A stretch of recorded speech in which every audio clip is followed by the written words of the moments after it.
Maraming Pilipino ang naniniwala na kapag nakapangasawa ng foreigner sa abroad ay gaganda ang buhay at magiging mayaman.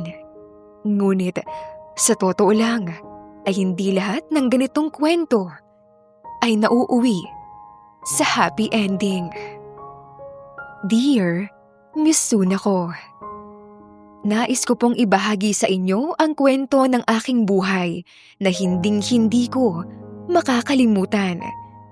Tawagan na lang po ninyo ako sa pangalang Yuna ng Negros Occidental. 46 years old na sa kasalukuyan. Taong 1998, kasalukuyan po akong nag-aaral ng 4th year high school sa Novaliches High School. Dala ng kahirapan, ito ang nag-udyok sa akin upang tumungo ng bansang Japan as an entertainer bilang solo singer. Hindi ko man lang naisip kung ano ang naghihintay sa akin doon. Ngunit buong tapang kong tinanggap ang pinakamagandang oportunidad para sa akin. Sa araw ng aking graduation, ako ay tumulak ng Japan. Ang nasa isip ko ay mabigyan ng magandang buhay ang mga magulang at mga kapatid ko. Sa awa ng may kapal ay naging maayos naman ang unang 6 na buwan sa akin. Nakauwi pa ako sa Pilipinas at nabigyan ng kaginhawaan sina mama kahit papaano. Sa pangalawang pag-alis ko naman, nakilala ko si Hiroshi, ang taong magpapabago sa buhay ko at magbibigay ng isang kasaysayan na hinding-hindi ko makakalimutan. Gwapo, matangkad at kabigha-bighani ang mga ngiti niya. Isa siyang Japanese. Hindi nagtagal na sa aming pagkikita at pagkakasama ay inamin niya sa akin na gusto niya na ako. Lahat ay ibinibigay niya sa akin kahit na mga bagay na hindi ko hinihingi. Hanggang sa dumating sa punto na binayaran niya sa agency ang kontrata ko upang magsama kami. Noong mga panahon na iyon ay napakasaya ko sa pag-ibig na dumating sa buhay ko, Miss Sunako. Sobrang hindi ko inaasahan. Ipinakita at ipinaramdam niya sa akin na mahal niya ako. Napakabait niya sa akin noong una. Nagpapadala kami ng pera kina mama at may pagkakataon pa na umuuwi kami ng Pinas upang makipag-bonding sa pamilya ko. Masaya ako dahil dumating siya sa buhay ko. Hindi ko naramdaman na mag-isa lang ako habang nasa Japan nang dahil sa kanya.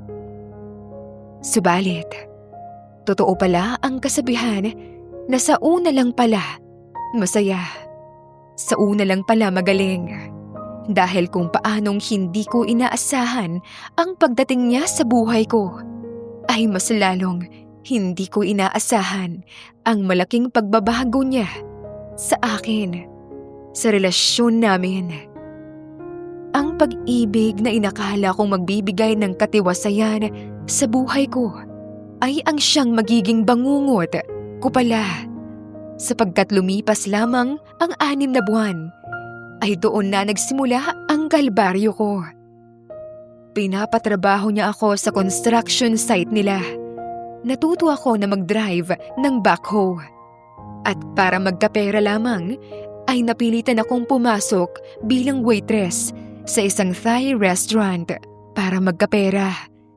Ang masaklap pa ay kinukuha niya ang sahod ko. Siya ang nagpapadala ng pera sa mga magulang ko na akala mo siya ang nagpapagod sa mga perang pinaghirapan ko. Dumating din sa point na sinasaktan niya na ako, lalo na kapag nagseselos siya. Hanggang sa ikinulong niya na ako. Kinuha niya ang cellphone at nakakandado pa ang kwarto. Napakahirap para sa akin ang ganoong sitwasyon, lalo pa at wala akong makakausap.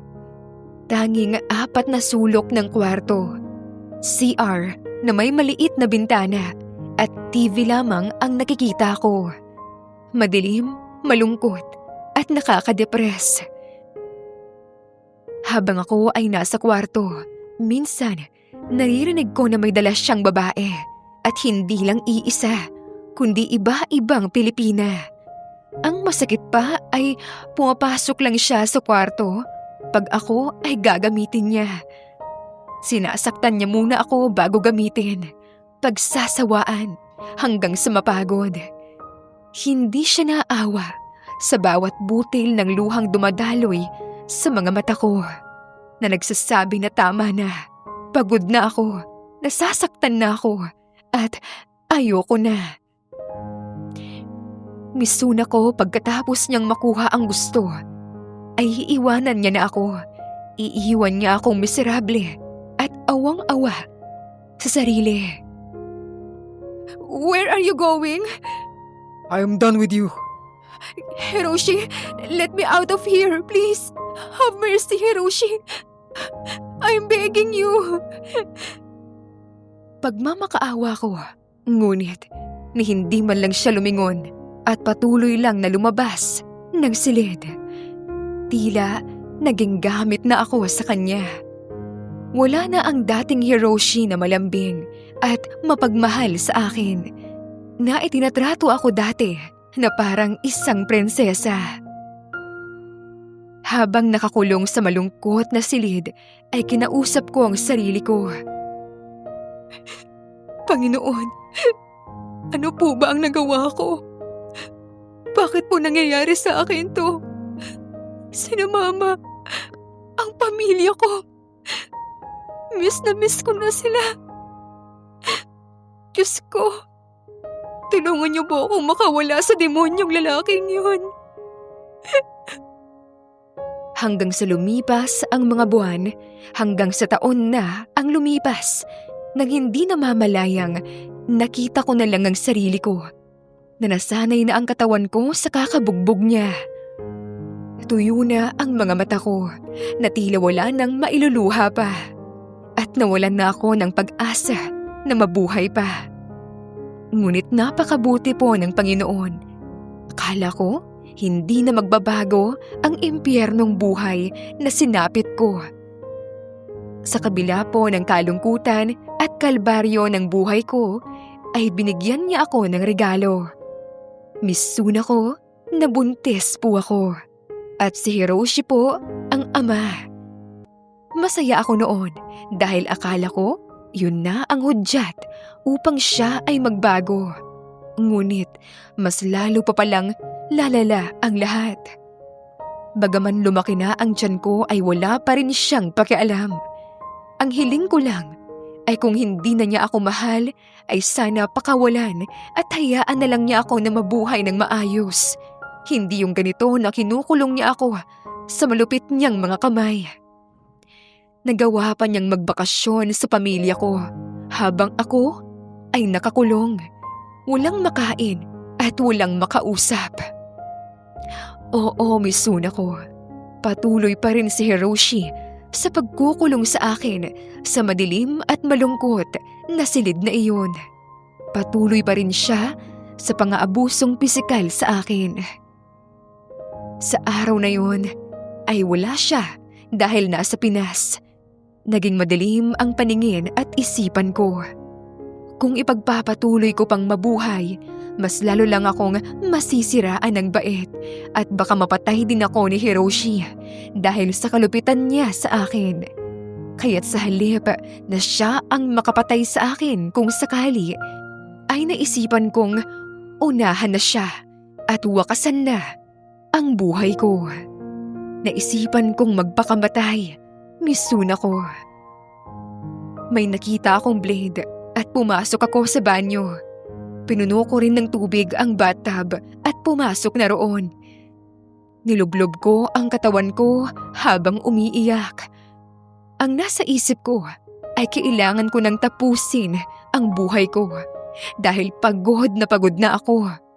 Ngunit noong pagpikit ng mga mata ko upang hiwain na sana ang pulso ko, ay bigla kong nakita ang mga magulang ko at kapatid kumakain sa hapagkainan. Tinatawag ako at nakarinig ako ng iyak ng sanggol. At doon ako natauhan. Bigla akong itinapon ng blade at umahon na sa tubig. Napaiyak na lang ako nang ma-realize kung ano ang ginagawa ko. Tiyak na malulungkot ang pamilya ko kung sakaling mawawala ako. At isa pa, may buhay sa aking sinapupunan na mapagkakaitan ng pagkakataong mabuhay. Kinahapunan din ng araw na yon, dumating si Hiroshi galing Pinas. Pumasok ng kwarto at gusto na naman akong gamitin. Nagulat ako, may dala siyang mahabang kutsilyo at itinutok sa tiyan ko. Nagmamakaawa ako sa kanya na huwag saktan ang anak ko. Lumuhod ako at nagmamakaawa. I'm begging you, Hiroshi. Don't hurt my child.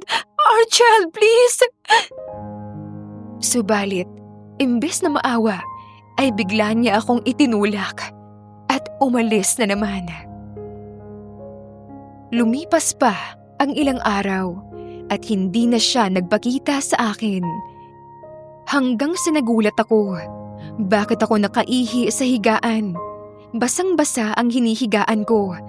Napabangon ako at naramdaman na humihilab ang tiyan at naninigas na ang tiyan ko. Pagkatayo ko, nahintakutan ako kasi hindi na tubig ang dumadaloy sa mga binti ko, kundi dugo na. Nanginginig na ang mga binti ko at hindi na ako makatayo. Sumisigaw ako ng tulong, ngunit walang nakakarinig. Pinupukpok ko na ang pintuan ng kwarto, kahit alam ko na walang makakarinig sa akin. Hinang-hina na po ako, Misuna ko, at nararamdaman ko na unti-unti na akong nawawalan ng malay. Hindi ko na alam kung ano ang nangyari sa akin. Basta pagkagising ko, ay nakita ko na lang ang sarili ko na nakahiga at napapalibutan ng mga taong nakaputi. May oxygen ang katawan ko at may mga aparatong nakakabit. Sa may uluhan ko naman ay nakita ko ang lolo ko na ama ng mama ko na pinupunasan ang aking noo. Tapos sa paanan ko ay nakita kong naroon naman ang isa ko pang lolo na ama ng aking ama. Alam kong pareho na silang namayapa, ngunit laking pagtataka ko kung bakit nandito sila at parang tinutulungan pa ang mga taong nakaputi.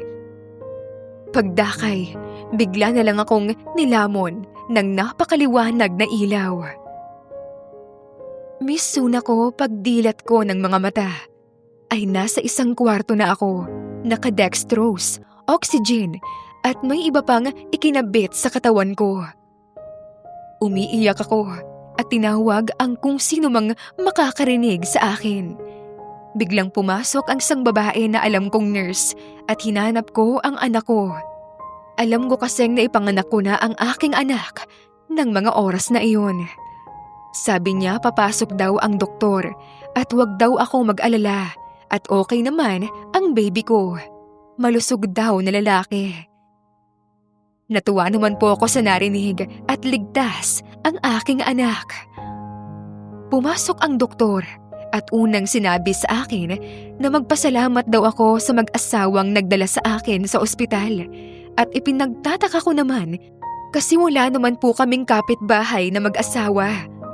Pero lihim po akong nagpapasalamat kung sino man sila.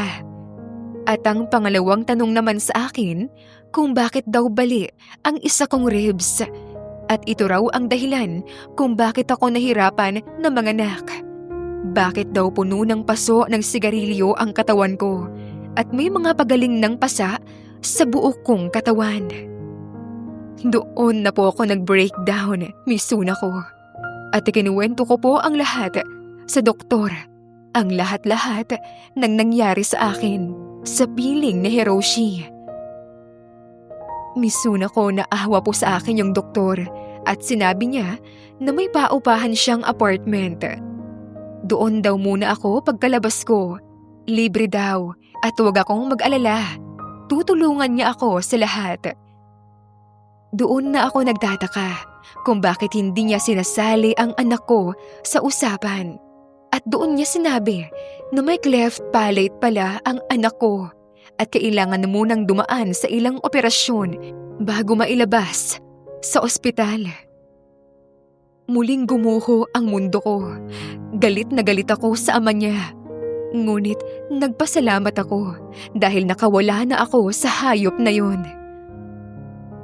Lumipas ang ilang araw at na-discharge na nga ako at pwede ko nang makita ang anak ko.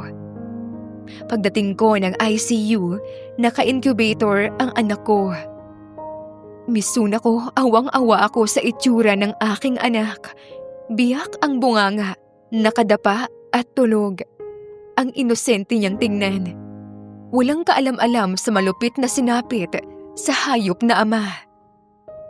Misuna ko, pananabik, pagkaawa ang nararamdaman ko ng mga oras na iyon. Maya-maya pa ay sinabi na ng doktor na aalis na kami at ihahatid na muna ako sa bahay na sinasabi niya. Habang nasa daan ay biniling niya sa akin ang oras ng pagdalaw ko sa baby ko at pagbibigay ng gatas na mula sa akin. Sinabi ko rin sa kanya na magtatrabaho din ako para magkapera at makabayad. Pagdating sa apartment, inabot niya sa akin ang isang box na ang laman ay cellphone at kaunting pera. Napaluha po ako kasi hindi ko akalain na may mabuting tao pa pala sa bansang iyon. Pagkaraan ng ilang araw, nagkaroon na ako ng trabaho. Naging trabahante ako sa isang construction site. Taga-level at taga-bukas ng semento noong una. At kalaunay, naging operator na ulit ng backhoe at kumikita na ako habang ang anak ko naman ay natapos na sa kanyang unang operasyon at hinahanda na para sa pangalawang operasyon, which is pag-laser ng nasa loob ng bunganga at ito ay delikado, sabi ng doktor. Lumipas pa ang mga buwan hanggang sa ang buwan ay naging taon. At sa awa naman ng Panginoon ay natapos rin ang operasyon ng anak ko ng matiwasay. Masaya ako kasi makakasama ko na ang anak ko. Isang araw habang nasa trabaho ako ay tumawag ang doktor at sinabi sa akin na pumunta daw ng ospital ang tatay ng anak ko at gusto raw itong kunin. Ngunit sinabi daw nila na nakalabas na kami matagal na. At hindi nila alam kung nasaan kami ngayon. Ngunit sinabi din ng doktor na kailangan kong mag-ingat sapagkat hindi daw mapagkakatiwalaan ang mga kasamahan nitong goons.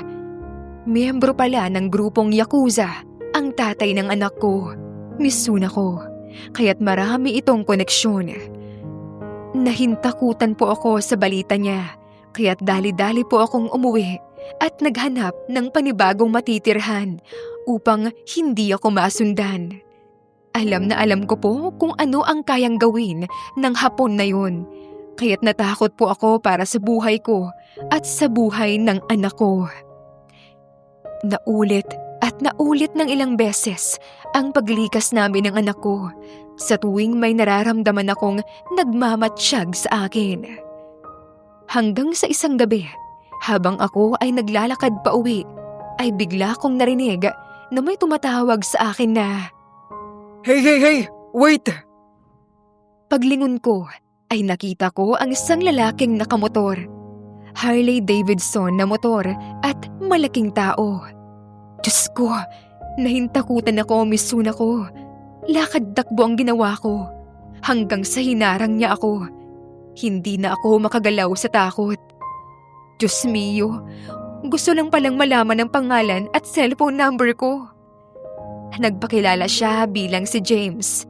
Hindi niya tunay na pangalan. Ibinigay niya ang number niya at nag-offer ng rides. Sabi niya, matagal na daw niya akong sinusubaybayan at alam niya na may anak ako at alam niya kung ano ang nangyari sa akin at gusto daw niya akong tulungan. Mestizo negro, 7'1" ang height, athletic ang pangangatawan at meron siyang mapupungay na mga mata. Nais daw niya akong matulungan if papayag ako na maging girlfriend niya. Sabi ko pag-iisipan ko. Nasundan pa ng ilang beses ang pag-aabang niya sa akin hanggang sa napag-isipan ko na baka siya na nga ang bigay ng may kapal sa akin. Kaya't tinanggap ko po siya sa buhay ko. Naging mag-on kami at tinira niya kami ng anak ko sa kondo niya. Ipinakilala ko siya sa mga magulang ko at siya na mismo ang nagpabahan kay Hapon na makapunta ng Pinas. At lalong-lalo na, nagbigay din siya ng restrictions para hindi makalapit sa amin si Hapon. Napakabait po niya sa akin, lalo na sa anak ko. Mahal na mahal po niya ang bata. Hanggang sa nabuntis niya po ako. At doon na po kami nagplano na iuwi na po ako dito sa Pinas. At sa awa naman po ng Diyos, nakauwi po kami ng anak ko dito sa Pilipinas ng safe at kasama po siya. Nagstay po siya rito hanggang sa ako ay manganak sa bunso ko at lalaki rin. Kamukhang kamukha niya ang bata. At bago siya bumalik ng Amerika, nagpakasal kami dito sa Pilipinas. Miss Sunako, napakabilis dumaan ng panahon na parang kahapon lang nangyari ang lahat. Sa ngayon po ay first year college na ang panganay ko at grade 11 naman na ang bunso ko. Sa kasamaang palad ay hindi na po nakabalik si James dito sa amin dahil nagkaroon siya ng ibang pamilya doon sa Amerika. Ganoon pa man ay malaki po ang pasasalamat ko sa kanya dahil kung hindi dahil sa kanyang tulong ay hindi ko po alam kung nakasurvive po ako doon. Sa aking naging karanasan ay natutunan ko na hindi lahat ng nag-abroad maswerte. Hindi lahat ng nakapangasawa ng foreigner sinwerte. At hindi lahat ng naanakan ng foreigner ay pinagpala. Sa ngayon ay yan na po muna ang aking maishishare dahil napakarami pa po. May pangatlong pahina pa po ang aking life story. Sa susunod na lang po.